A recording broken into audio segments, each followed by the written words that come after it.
paz de nosso Senhor nos acompanhe nesta manhã de domingo, manhã de ensino, manhã de estudo da Palavra de Deus, nossa escola bíblica dominical, nossa oitava lição que estaremos estudando nesta manhã, que tem por assunto solteiros, viúvos e idosos na família. Nós estamos tratando da lição da escola dominical fortalecendo a família. Então, o assunto de hoje vai tratar diretamente dessas faixas etárias ou desse estado civil, né, de pessoas, no caso solteiros e viúvos, e a faixa etária idosos.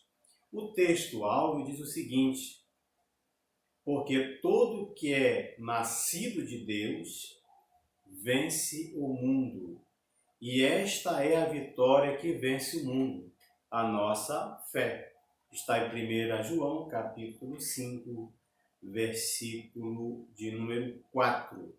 A verdade prática diz o seguinte: há sempre uma oportunidade de ser útil e produtivo para o reino de Deus, independente da idade ou situação civil da pessoa. Então, há tempo, a oportunidade de nós sermos úteis, produtivos na obra do Senhor, independente da nossa faixa etária ou do nosso estado civil. A leitura bíblica está em 1 João, capítulo 5, do verso 1 ao 5, que eu vou ler com você. Você pode pegar a sua revista ou também pode pegar a sua Bíblia e abrir em 1 João 5, do 1 ao 5. O que é que diz então esse texto? Todo aquele que crê que Jesus é o Cristo é nascido de Deus, e todo aquele que ama o que o gerou também ama ao que dele é nascido. Nisto conhecemos que amamos os filhos de Deus, quando amamos a Deus e praticamos os seus mandamentos. Porque este é o amor de Deus, que guardemos os seus mandamentos. Ora, os seus mandamentos não são penosos, porque todo que é nascido de Deus vence o mundo. E esta é a vitória que vence o mundo, a nossa fé. Quem é o que vence o mundo, senão aquele que crê ser Jesus, o Filho de Deus? É uma pergunta que o evangelista está fazendo. A nossa lição, ela está baseada aí, organizada, sistematizada em 3 partes. Uma que vai tratar dos solteiros, a outra dos viúvos e, por fim, a terceira parte que vai tratar dos idosos. Então vamos iniciar a lição. O comentarista disse que nós temos no Brasil hoje cerca de 90 milhões de solteiros. Então há uma grande quantidade de pessoas que vivem a sua vida independente, a sua vida, digamos, sem um envolvimento com alguém, né? Então tem a sua vida social, a sua vida de solteirice como um estilo de vida, ou por opção ou por alguma situação que o faz ser solteiro. Então nós temos aí 90 milhões de solteiros. Aí nós temos 2 milhões, 210 milhões de brasileiros, nós temos aí 90 milhões de pessoas solteiras. Há também um dado de que temos 5 milhões de divorciados. Ao mesmo tempo que algumas pessoas casaram, elas se divorciaram. Então nós temos 5 milhões de pessoas divorciadas que passam a ser solteiros.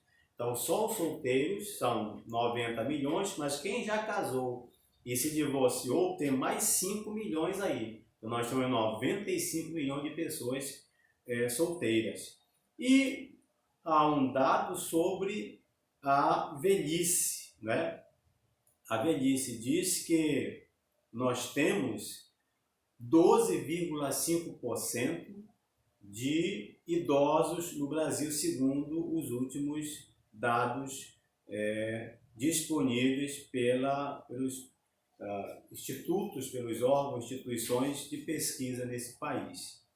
E chegaremos a ser, lá pelo meado dos anos 2030, 2040, a aproximadamente 30% dos brasileiros serão da terceira idade. É uma boa quantidade de pessoas.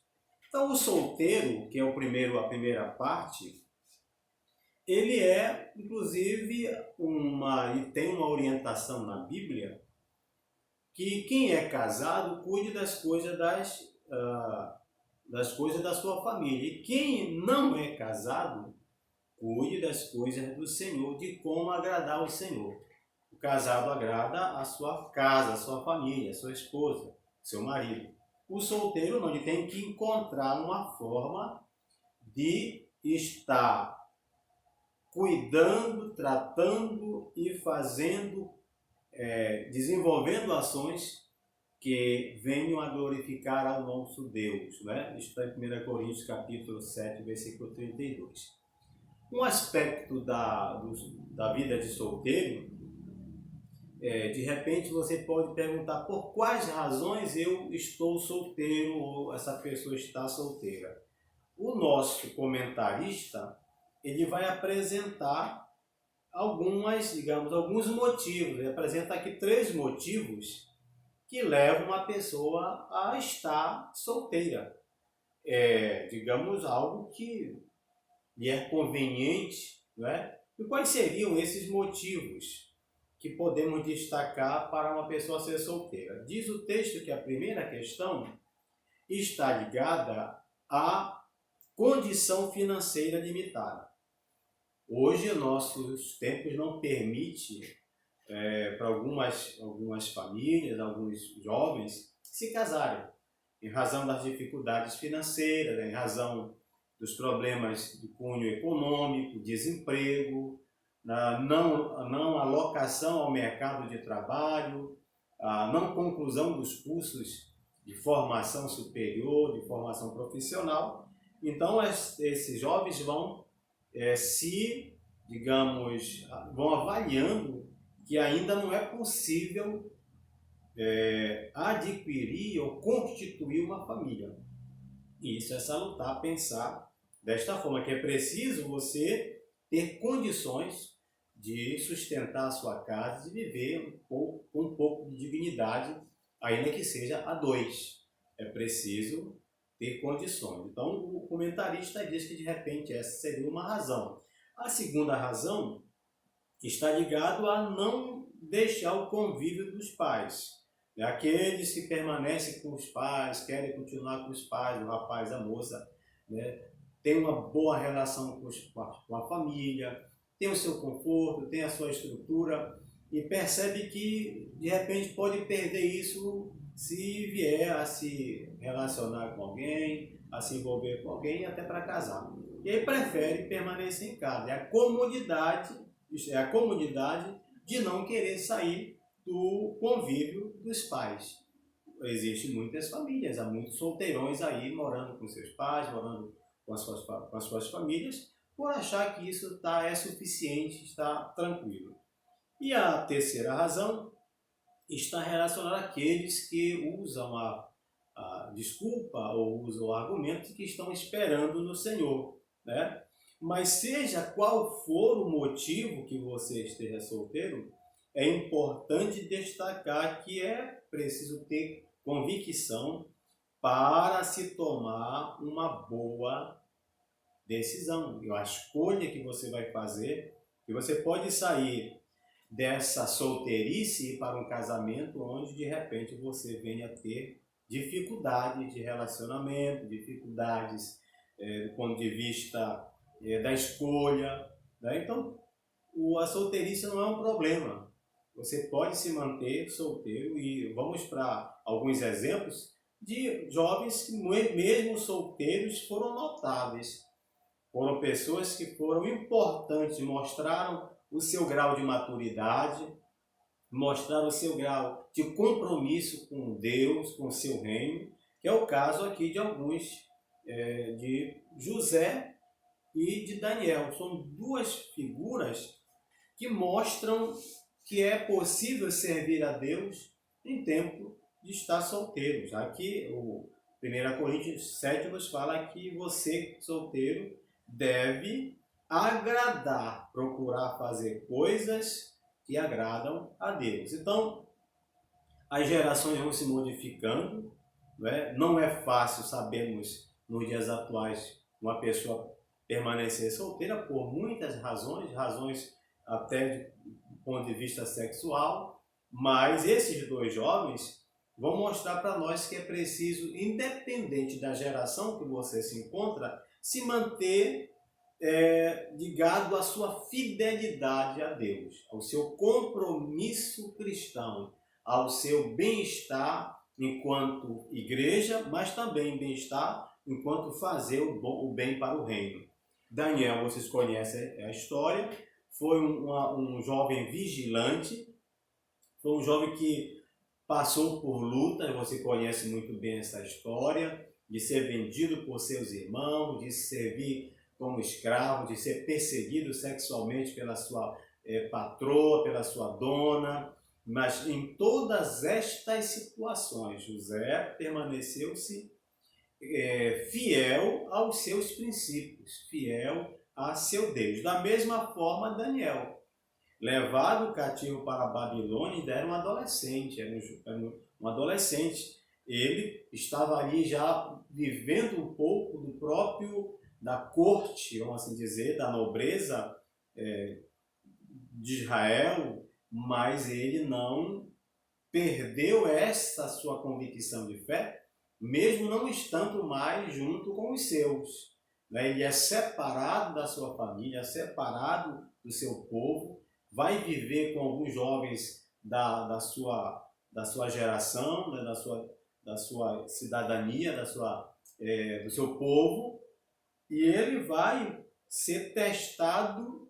E uma das coisas mais interessantes aí é que ele não se deixa contaminar, mesmo sendo jovem. Aí não era apenas uma questão sexual, era uma questão de ser firme nas suas decisões, de se manter íntegro à palavra que ele aprendera, a viver os estatutos de Deus, a viver as orientações sagradas dos ensinamentos de seus pais, dos profetas, dos governantes que buscavam ensinar estes jovens, que nós conhecemos que com eles estavam outros jovens, né?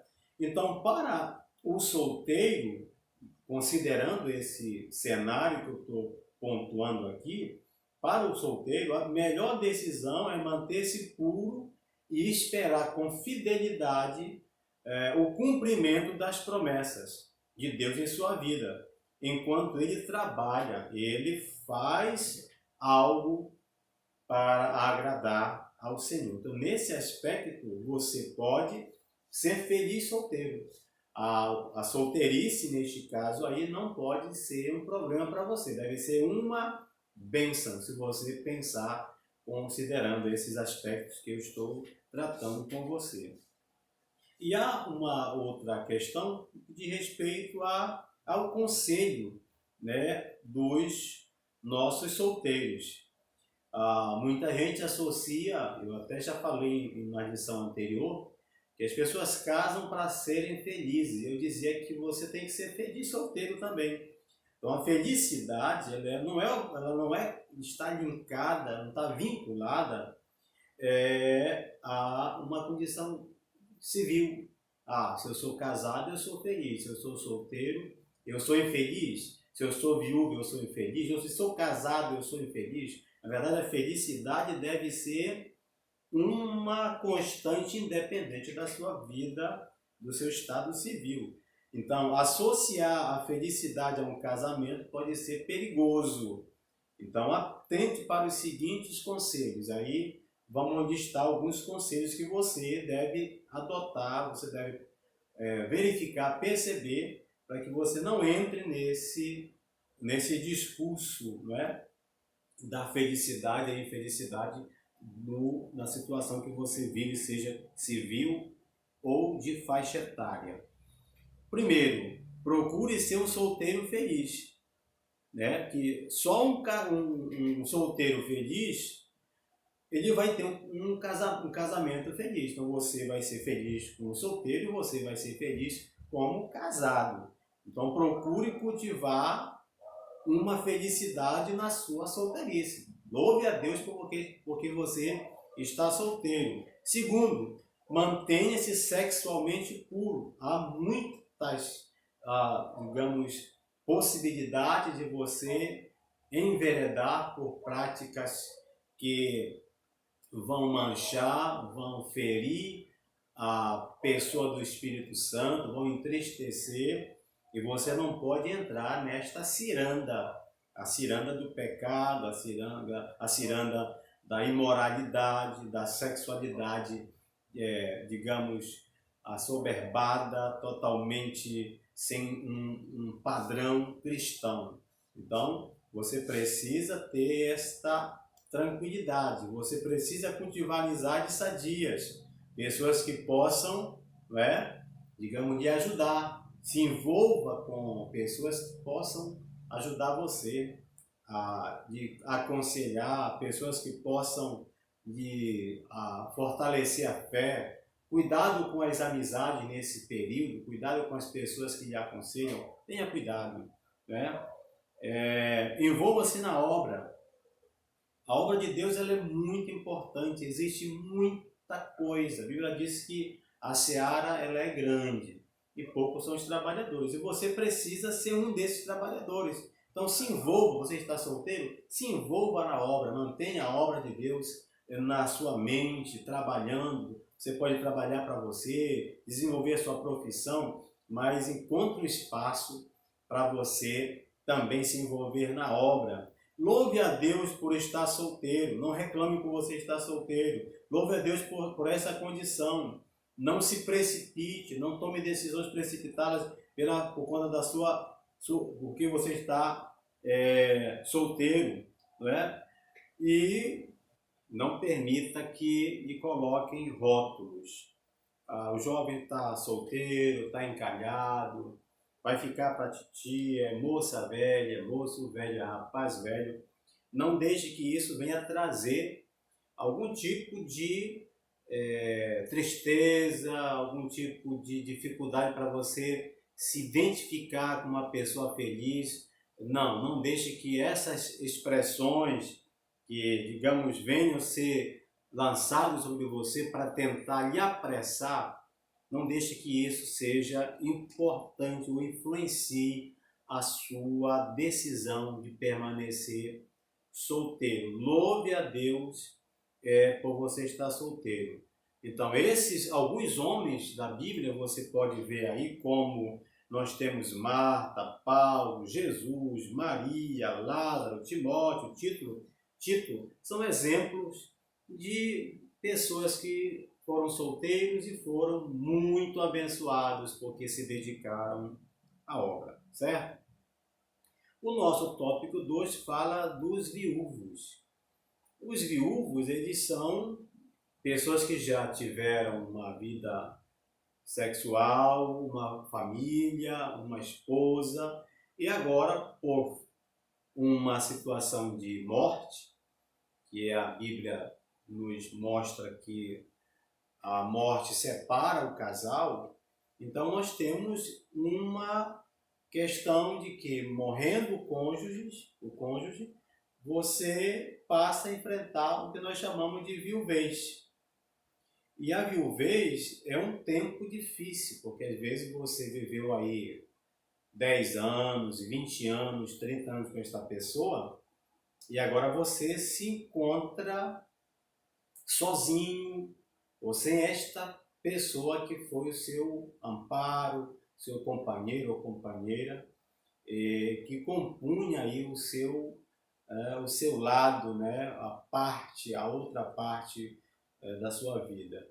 E esse tempo de viuvez, eles podem ser olhados na Bíblia como um tempo muito difícil. Não sei se você percebe, mas muitos acontecimentos, muitos milagres, muitas histórias bíblicas, elas acontecem com as viúvas, não é? Que era um tempo bíblico, um tempo difícil para as mulheres viúvas, porque elas perdiam o sustento, perdiam uma identidade, e se não tivesse uma condição, os filhos eram levados para ser escravos, então era muito difícil. Mas, considerando esta questão de perder alguém, que é difícil, não há uma outra forma para esse viúvo a não ser reagir. Ele tem que levantar a cabeça, ele tem que se dedicar para os filhos se ficaram, se não ficaram os filhos, mas para as pessoas que estão, para o seu trabalho, continuar a vida, porque isso é louvável e glorifica ao Senhor. No que diz respeito ao sustento, sejam das viúvas, aqui é mais para as viúvas, porque às vezes o homem tinha o seu emprego, embora talvez perca aí a sua parceira, o homem tem mais condições, mas a Bíblia vai orientar que o sustento da família geralmente era feita pelo marido, ele era o provedor, mas é preciso que aqui haja um comprometimento dos que ficam para cuidar dessa pessoa. Se você também olhar para aquela instituição do diaconato, uma das razões era o cuidado com os órfãos e com as viúvas. Então, numa igreja, e se eu estiver falando para pastores, para líderes, você precisa ter um cuidado de olhar para estas pessoas dentro da sua igreja, que são viúvos, cuidar deles, orientá-los e ajudá-los. A solidão, ela também passa a ser um tempo ela compõe esse tempo difícil. Geralmente as pessoas passam a viver, mesmo que passe o luto, mas elas se sentem ainda emocionalmente abaladas, elas se sentem até mentalmente abaladas, e é preciso que esta pessoa não se sinta só. A Escritura ela exorta a que não se entregue ao desespero. Então você que é viúvo, não se desespere, não se entregue à solidão, né? Você pode cultivar amizades, se envolver na obra de Deus, se envolver na obra do Mestre. E aí há muitos exemplos de viúvos na Bíblia que foram bênçãos para o ministério de Jesus, o ministério de Paulo, para o ministério de alguns profetas. Então você pode ser uma bênção, você pode ser uma bênção para a sua igreja, também trabalhando para a sua igreja, e não se pode perder oportunidade. Você é útil para a sua família e você é útil para a sua igreja. Então não deixe que os tempos adversos elas venham trazer para você dificuldade. Então as pessoas que são viúvas, e aí é preciso que nós honremos, que nós visitemos, que nós venhamos a dar socorro. Então a liderança da igreja, os pastores da igreja, a esta chamada de atenção. E as famílias também, para que não esqueçam desta pessoa. O conselho aos viúvos é muito desafiador, mas é saber que, ainda que tenha perdido o seu cônjuge, não é o fim. Então você precisa pensar, envolver-se em outros projetos, envolver-se em trabalhos, né? Dedicar-se ao reino, há muita coisa onde você pode servir ao Senhor e servir ao Senhor com alegria, não cair na solidão, depressão, tristeza, não é? Então não pode se deixar abater e isso venha lhe trazer tristeza, solidão, reaja, né? Não buscar satisfação sexual de maneira pecaminosa, embora isso não seja tão fácil, você perdeu a sua companheira, você tinha uma vida ativa sexualmente, agora você perde, mas você não pode se deixar controlar ou se dominar por prazeres que venham trazer para você a marca do pecado. Fuja de tudo isso, não é? E ajude o reino, se envolva com o reino, busque o reino, trabalhe para o reino, cuide da sua saúde, não é? De fazer um trabalho de corporal, ir para uma academia, tratar da saúde, comer mais com qualidade e se cuidar. É importante que isso aconteça para que você tenha uma vida saudável, né? Então você precisa se cuidar e poder estar saudável, você glorificar a Deus na sua vida de viúvo.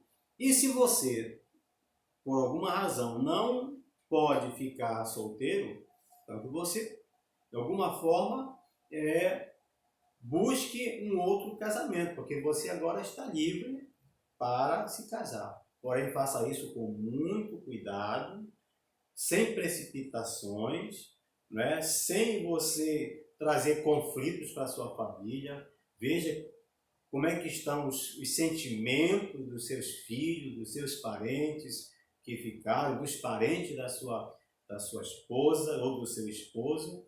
Se você percebe, avalia que é possível casar, isso vai ser uma bênção para você e você faça isso para a glória do nome do Senhor.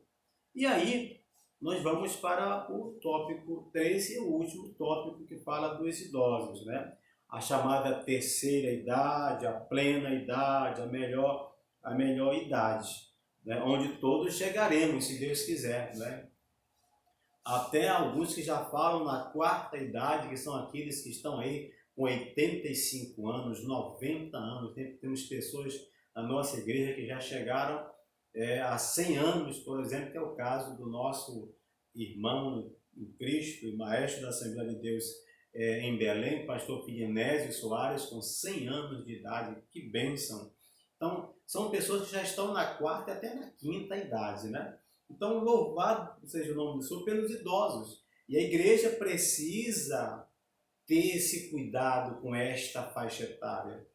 Nós vamos ter uma igreja envelhecida, um país envelhecido daqui a um pouco de tempo. Então, nós temos que estar preparados para atender a esses idosos. Nós somos uma igreja centenária. Já estamos aí caminhando para 110 anos, 109 anos, 110 anos. E nós não podemos deixar de cuidar daqueles que são os pioneiros, que são aqueles que se envolveram, construíram esta igreja. Então é preciso ter um cuidado com essa faixa etária, né? Verificar o estatuto do idoso, aconselhar, demonstrar para esse irmão quais são os seus direitos e seus deveres, isso é importante. E esse idoso deve viver com propósito, que é o caso de Simeão, que é o caso de Ana, que é o caso de Caleb, que é o caso do próprio Moisés, homens que já estavam aí com seus 80 anos. Moisés, quando volta para fazer a travessia com o povo, tirar o povo do Egito, já está com 80 anos. Então já tinha uma certa idade, mas esse peso da idade não os tornou, digamos, inúteis. Não permitiu que eles fossem pessoas sem qualquer utilidade. Muito pelo contrário, eles se envolveram, eles se mobilizaram e foram reconhecidos pelo próprio Deus por isso. Seja exemplo, você é um idoso, dê exemplo para a sua família, para os seus filhos, para os seus netos, para os irmãos da igreja, seja um exemplo de oração, um exemplo de leitor da Bíblia, né? Se acostume, se habitue, busque o conhecimento das tecnologias. Hoje nós temos muitas formas de você se envolver, seja no computador, no seu tablet ou no seu celular. Se modernize, busque a modernização, mas seja exemplo para as pessoas mais novas. É bíblico, segundo quando nós estamos olhando aqui para a lição, que esses homens foram exemplos, como Noé, Abraão, Moisés, Paulo na sua velhice. Eles foram exemplo para a sua geração. Então você precisa também ser exemplo, homem e mulher, que demonstre fé e influencie as gerações que estão vindo por aí. Então a velhice deve ser para a glória de Deus, assim como a mocidade foi para a glória de Deus, como ser solteiro é para a glória de Deus, a velhice também ela é uma forma de nós adorarmos ao Senhor. E a nossa comentarista fala sobre o conselho aos idosos. Olha o que ela diz, que mesmo na velhice há um chamado para seguir ao Mestre, pois ele nunca descarta ninguém por causa da sua idade. Então você é importante, não diga que você não tem utilidade, que você já passou, que seu tempo já passou, porque já tem 70 anos, já tem 80 anos, que você não tem mais importância. Muito pelo contrário, você é muito importante para Deus e para a sua obra. E que você possa buscar, nesse tempo de velhice, ou de uma idade avançada, a orientação de Moisés na sua oração que ele disse: ensina-nos a contar os nossos dias de tal forma ou de tal maneira que alcancemos corações sábios. Um conselho que nós temos aí do nosso irmão Moisés, na sua velhice, nos proporcionando um momento de reflexão para que realmente saibamos agradecer a Deus pelo tempo que Ele nos deu na face desta terra. E a igreja, e aos irmãos, e as instituições, e as denominações, reconheça os idosos, valorize os idosos, abençoe os idosos, dê oportunidade aos idosos e que eles sejam sujeitos, pessoas e indivíduos que tragam bênçãos, que tragam conselhos e que tragam com certeza boas experiências de fé para a geração que está vindo aí. E por final, há uma aplicação pessoal que diz o seguinte: principalmente na igreja, assim como em cada família, os solteiros, viúvos e idosos têm o direito de serem bem cuidados, amados e respeitados. Cada grupo deve manter o seu espaço correspondente na missão, assumindo responsabilidades para o bom andamento da família e o crescimento do reino de Deus. Louvado seja o nome do Senhor. Então que Deus possa abençoar a cada um de nós nesta manhã. Deus abençoe os solteiros, Deus abençoe os idosos, Deus abençoe os viúvos, Deus abençoe os casados, Deus nos abençoe em nome de Jesus. Amém e amém.